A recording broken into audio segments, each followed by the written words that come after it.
অসফলতা থেকে সাফল্যের পথে।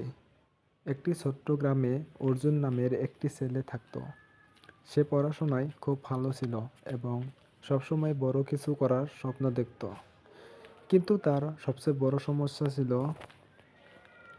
যখনই সে ব্যর্থ হতো তখনই নিজের উপর সন্দেহ করত এবং হাল ছেড়ে দিত। একদিন অর্জুন একটি বড় শহরে একটি নামী কলেজের ভর্তি পরীক্ষায় অংশ নিল। সে আত্মবিশ্বাসী ছিল যে সে পাশ করবে, কিন্তু ফলাফল এলো এবং সে ব্যর্থ হলো। এটি তার জীবনের সবচেয়ে বড় ধাক্কা ছিল। সে পুরোপুরি ভেঙে পড়ল। তার মনে হলো তার স্বপ্ন আর কোনোদিন পূরণ হবে না। তার দাদু তার অবস্থা দেখে বোঝানোর জন্য কাছে ডাকলেন।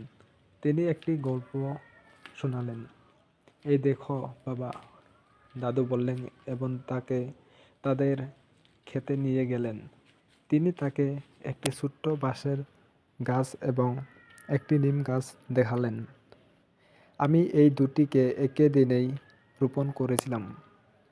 নিম গাছ দ্রুত বড় হয়ে গেল, কিন্তু বাঁশের গাছটি কয়েক বছর পর্যন্ত একই রকম রইল। আমি ভাবতে লাগলাম, হয়তো এটি কখনো বাড়বে না। কিন্তু 5 বছর পরে বাঁশ হঠাৎ দ্রুত বাড়তে শুরু করলো এবং কয়েক মাসেই নিম গাছের চেয়েও উঁচু হয়ে গেল। অর্জুন অবাক হয়ে জিজ্ঞাসা করল, দাদু, এটা কেন হলো? দাদু হাসলেন এবং বললেন, বাঁশ 5 বছর ধরে তার শিকড় শক্ত করছিল, যাতে সে উচ্চতায় উঠতে পারে। যখন তার ভিতরে মজবুতি সম্পন্ন হলো, তখন সে তার সমস্ত শক্তি দেখালো। অর্জুন দাদুর কথা বুঝতে পারল। সে তার ব্যর্থতাকে শিক্ষার সুযোগ হিসাবে গ্রহণ করল এবং কঠোর পরিশ্রম করতে শুরু করল। সে নিজের ভুলগুলো চিনতে পারল, নিজের উপর বিশ্বাস রাখল এবং তার প্রস্তুতিকে আবারও উন্নত করল। পরের বছর সে একই পরীক্ষায় অংশ নিল এবং এবার সে দুর্দান্ত নাম্বার পেয়ে পাশ করল। সে প্রমাণ করল যে ব্যর্থতা শেষ নয়, বরং একটি নতুন সূচনার সুযোগ।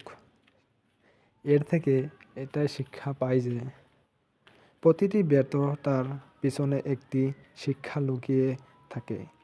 জীবনে পড়ে যাওয়া স্বাভাবিক, কিন্তু হাল ছেড়ে দেওয়া নয়। যদি আপনি আপনার স্বপ্নের জন্য কঠোর পরিশ্রম করে যান, তবে সাফল্য নিশ্চিত। ভালো লাগলে ভিডিওটার লাইক, শেয়ার করবেন। ধন্যবাদ।